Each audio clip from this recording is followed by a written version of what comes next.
Pues eso, hay personas para las que el reloj es muy flexible, tienen la capacidad de retrasar sus obligaciones durante horas, días, incluso semanas y claro, se acumulan las tareas. Hoy vamos a intentar cambiar esta actitud gracias a Rafael Santandreu, que viene dispuesto a contarnos qué es lo que tenemos que hacer para intentar evitar procrastinar. ¿Lo he dicho bien? Sí. Rafael, ¿qué tal? Bienvenido al programa, como siempre. Muchas gracias. Bueno, la definición es más o menos, una palabra para definir ese ya lo haré, ya te diré algo, después hablamos. En definitiva, dejar aparcada una decisión, ¿no? Sí, una decisión, una tarea, lo que sea, es postergar. Y bueno, los psicólogos usamos este palabra, ¿no? Procrastinar, ¿no? Que viene del inglés. Y que es ese defecto que tienen muchas personas de postergar las tareas difíciles, lo que resulta un poco complicado o que no nos gusta tanto, también las decisiones y ponerse en marcha, ¿no? Y entonces puedes llegar a ser un problema bastante serio, ¿eh? Porque desde ligero a un problema pequeño a un problema muy grave. El problema pequeño o mediano, ahora lo veremos, es por ejemplo los estudiantes que dejan para hasta el final el estudio, ¿no? Yo tenía un compañero en la época de la universidad, un gran amigo mío, Óscar, desde aquí lo saludo, que tenía la costumbre, el mal hábito de no estudiar nada hasta la noche antes. Era brutal. Entonces se pasaba toda la noche despierto, tomando café y fumando ahí como un desesperado, ¿no? Y suerte que es muy inteligente y entonces aprobaba, incluso sacaba buenas notas. Pero era un suplicio, ¿no? Lo de Óscar. Mucha gente le va mal y suspende, ¿no? Esto es, por ejemplo, postergar, porque siempre se dice, no, en este próximo trimestre lo voy a llevar al día. Y bueno, tampoco. seguro que Óscar nos está viendo muy inteligente, esto de estar fumando toda la noche no es, ¿eh? No, fatal, sí. Tenía una inteligencia para muchas cosas, o tiene una inteligencia para muchas cosas, pero para otras no, como nos pasa a todos, ¿eh? Ajá. O el extremo de la postergación o la procrastinación más grave, ¿no? Hay mucha gente que procrastina su propia vida, que posterga sus decisiones más vitales, como estar con determinada pareja o no estarlo, y siguen. Y cuando se dan cuenta, han pasado 20 o 30 años que tenían que tomar una decisión, o en un trabajo determinado que no les gustan, y han dejado la decisión para más adelante. Y cuando se dan cuenta, pues claro, les crea bastante frustración.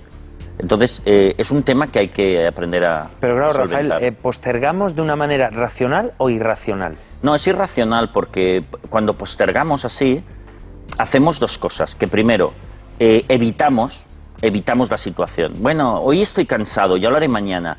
O hoy tengo otra cosa más divertida que hacer, ya lo haré la semana que viene. Evitamos. Y luego, por otro lado, nos engañamos a nosotros mismos. Porque no reconocemos que hay unas emociones desagradables que son las que nos impiden hacerlo. Pero ponemos excusas. O sea, es que hoy no estoy en plena forma, o mejor esto lo hago la semana que viene. Entonces es un juego de dos problemas, ¿no? La evitación y engañarnos a nosotros mismos. Y eso es irracional. Ese es el motivo por el que postergamos. Entonces. Sí, totalmente. Esa combinación de dos cosas. Pero ya te digo, hay que dejarlo de hacer de una vez por todas, porque es irracional y nos va a causar problemas. Pero si nos engañamos, no nos damos cuenta de que estamos procrastinando. Efectivamente. ¿No es eso que dicen, claro. No, ya lo voy a madurar un poquito? No, nos engañamos y entonces no nos damos cuenta. Es lo que te decía, por ejemplo, yo recuerdo un caso que tuve una ocasión, que era una persona que había tenido un amante, una mujer que había tenido un amante durante 20 años.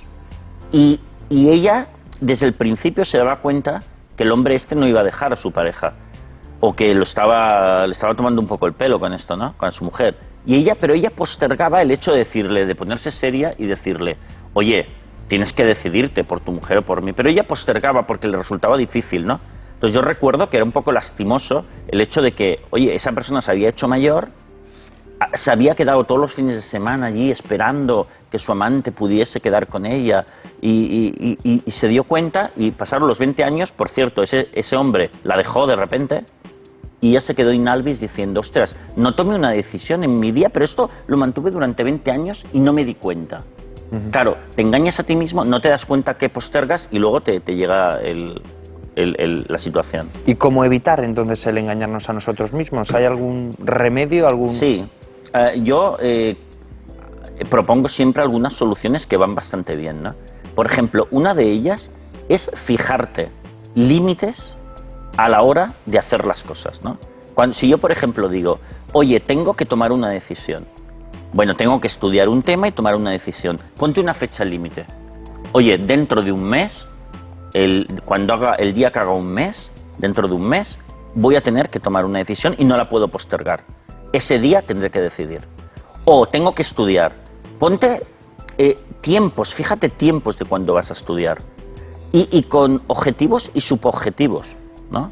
Pues voy a hacer esto, luego esto, hasta llegar a esta solución. Y en estos subobjetivos me propongo un tiempo para hacerlo, porque entonces es más difícil engañarse a uno mismo. Porque claro, como has pasado una fecha de autoentrega, una fecha de finalización... El calendario no engaña, ¿no? El calendario no engaña, entonces es más difícil engañarle. Entonces, siempre que tomemos una determinación, ponle una fecha de llevarla a cabo. Y tú dices que otra medida para evitar esa postergación es pequeños castigos, o sea, autoinfligirnos castigos. Sí, por ejemplo, yo recuerdo otra paciente que tenía, que es una chica muy maja, de Zaragoza, desde aquí le mando un saludo también, y que su problema está que en el trabajo postergaba y tenía que ir estudiando un poco para mantenerse al día de unos procesos que hacían en el trabajo. Y ella, pues mira, se había acostumbrado a no estudiar, a hacer menos. Y, oye, su rendimiento había caído en picado, cosa que ponía hasta en peligro su trabajo, porque sus jefes ya se daban cuenta. Entonces nosotros pusimos yo con ella pusimos unos castigos, unos autocastigos diarios. Y, por ejemplo, ella, a partir de un momento dado, decidimos que tenía que estudiarse 20 páginas de unos procedimientos y unos libros de procedimientos que tenía que estudiarse en el trabajo. Y la propuesta era que tenía que estudiárselo mientras estaba allí trabajando. Y si no lo hacía, tenía que llevarse los libros a casa y hacerlo al llegar a casa. Eso era una forma de castigo. Es decir, si no lo hago, postergo, estoy in albis durante las horas de trabajo, lo haré después, en mis horas libres, y estoy obligado a hacerlo. Otro tipo de castigos que hay es incluso pagar 10 euros a una obra benéfica que tú escojas si no cumplo con lo que he dicho que iba a hacer. O yo me he dicho que voy a ir al gimnasio todos los días para ponerme en forma. Bueno, pues si un día no voy, tendré que pagar una prenda. Tendré que, por ejemplo, limpiar todos los muebles de la casa, que eso me da más palo todavía. ¿Sabes? Me autoinflijo un castigo. Entonces eso funciona también porque dejas de engañarte a ti mismo. Oye, no, cuidado, que si no lo hago voy a tener una consecuencia peor. Y funciona. Claro, dices que también otra de las medidas para evitar esta postergación es cumplir la ley, ¿no? Si digo, lo hago, lo hago. Lo que empiezo, lo acabo. Sí, estas son dos normas generales que teníamos que tener muy en cuenta en la vida en general. Yo, en mi libro, Las gafas de la felicidad, dedico un capítulo que lleva por nombre el capítulo Las dos normas del abuelo Rafael, que es mi abuelo. Y son dos cosas que decía mi abuelo, ¿no? Y que lo decía la gente mayor antes, ¿no? Y es muy importante actualizarlas. Estas dos normas para el éxito en la vida, para que las cosas te vayan bien, son: acabo lo que empiezo. Yo siempre acabo lo que empiezo y yo hago lo que he dicho que iba a hacer. Estas dos normas, la gente joven sobre todo, se va a acostumbrar a cumplirlas, porque si no, puedes entrar en esta postergación absurda e infinita de tus temas, ¿no? Y es muy importante acostumbrarse a cumplir con estas dos normas. Pero claro, Rafael, abrimos una novela, no nos está gustando nada, vamos por la página 50, ¿qué hacemos? Bueno, pues si tú te habías planteado que quieres educarte, leer libros de determinada manera y tal, tienes que acabarlo. Si tú te habías dicho que tengo que acabar un objetivo... Mira, yo, por ejemplo, escribo libros. Este libro, Las gafas de la felicidad, es el tercero que he escrito ya. Yo te aseguro que yo no hubiese escrito, pero vamos, ni un libro si no me hubiese planteado las dos normas del abuelo Rafael. Y si hay algún escritor que nos está viendo, lo sabrá. Porque tú, cuando haces una tarea así tan larga, ¿no?, como escribir un libro, que te requiere bastante tiempo, es muy fácil que a la primera página, cuando acabas la primera página, te estás diciendo: pero qué asco de página que he hecho, está muy mal, voy a hacer otra cosa. Y si tú no dices, no, a ver, yo me he dicho que escribiría cada día durante 1 hora y ya lo revisaré después, pero yo tengo que hacerlo, tengo que al menos finalizarlo. Pero te voy a poner otro ejemplo quizás más complicado. Venga. Nos casamos y a los 3 meses nos hemos dado cuenta que no es la mujer de nuestra vida. ¿Qué hacemos? Pues no, pero... Haberlo pensado mejor. No, pero lo que hay que hacer es, para saber si una cosa nos conviene, para saber si una cosa nos va bien, si una cosa tiene arreglo, también te has de fijar unos periodos de probar las cosas.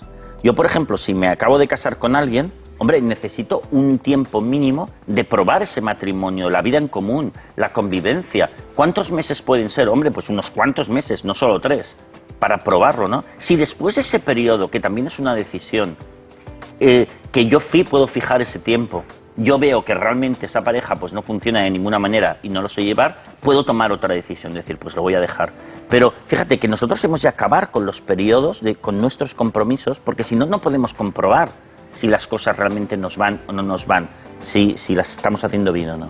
Se trata de aclararnos, de que la vida funcione y no se nos vayan acumulando cosas. Otra cosa que propones tú es que todas las personas deberíamos tener como una especie de libro rojo de las decisiones. Sí. Incluso físicamente, Rafael. Sí. Rojo, negro, como quieras, ¿no? Pero yo se lo digo mucho a mis pacientes, ¿no? Mira, cómprate una libreta roja cantona y a partir de hoy tú vas a anotar en esa libreta las decisiones vitales que vayas tomando. Oye, que quiero hacer deporte, anótalo ahí. Y define tu decisión. Quiero hacer deporte, que significa que por lo menos durante 3 meses voy a ir 4 veces por semana al gimnasio y voy a probar si me pongo en forma. Se trata de ser honesto con uno mismo, Sí, ¿no? exacto. No jugar contigo mismo y con tus propias decisiones. Entonces va muy bien que las decisiones importantes las pongamos sobre papel, estén escritas allí. Y entonces no me puedo engañar a mí mismo. Digo, ¿pero tomé esa decisión o no la tomé? No, y la escribí. No me puedo divorciar de mí mismo, ¿no? Ahí sí que no hay escapatoria, Efectivamente, ¿no? Claro. Entonces, fíjate que incluso las empresas ponen sus misiones, sus objetivos por escrito una vez al año y tal. Porque va muy bien tener muy claro cuál es mi rumbo vital. Porque si no, el ser humano nos engañamos a nosotros mismos estúpidamente. Pero muchas veces, Rafael, siempre nos aborda, ¿no?, la idea de, claro, no lo voy a hacer bien, es que no estoy preparado, no lo voy a hacer bien, es que estoy cansado, me falta motivación. Sí. Claro, ¿cómo luchamos contra eso? Bueno, pues lo que hay que hacer es, una vez tomada una decisión, esos pensamientos o esas emociones que nos vienen, las hemos de dejar aparcadas y yo de cumplir con mi compromiso. Mira, por ejemplo, en el tema de estudiar, ¿no? Hay un dicho japonés que dice que el estudiante que solo se pone a estudiar cuando está al 100% fresco de mente, eso lo va a suspender todo. Es decir, nosotros es verdad que algún día me levantaré con más fuerzas, con menos fuerzas, con dolor de cabeza, con tal, y no podré rendir al 100%. Un día rendiré al 20%, otro día rendiré al 40%, y sumando esa cantidad de pequeños rendimientos y de esfuerzos, salen las cosas que yo me he planteado. Por lo tanto, esos días pues no van a ser... Eso es un perfeccionismo que nos puede afectar. Lo que está claro es que yo tengo que tener unos objetivos e ir cumpliendo con lo que he dicho que iba a hacer. Fíjate que yo muchas veces hablo en mi sección de que en la vida nada es tan importante, hay que disfrutar de las cosas. Por lo tanto, no tienes por qué escribir libros, no tienes por qué ir al gimnasio, nadie te obliga, disfruta. Pero si te dices que lo haces, hazlo. ¿Por qué? Por principios personales, porque te irá mejor. Es decir, hay que conjugar las dos cosas. Y después quizá también descubres por qué haces las cosas. Porque si lo escribes y luego no lo cumples, pues buscas la fórmula que te hace funcionar, ¿no?, que te hace ser feliz. Efectivamente, es decir, porque ya te digo, los seres humanos tenemos cierta capacidad para engañarnos a nosotros mismos y no cumplir con nuestros objetivos, olvidarnos de lo que habíamos dicho. Y eso acaba siendo un follón mental para ti, ¿eh? Entonces, nosotros podemos tener grandes objetivos o no tenerlos, no pasa nada, nadie te obliga a hacer nada. Pero si lo haces, más vale que lo hagas de esta manera, porque funcionará mejor. Lo dice Rafael Santandreu. Entonces, nos lo creemos, Rafael. Muchísimas gracias, como siempre. Gracias a vosotros.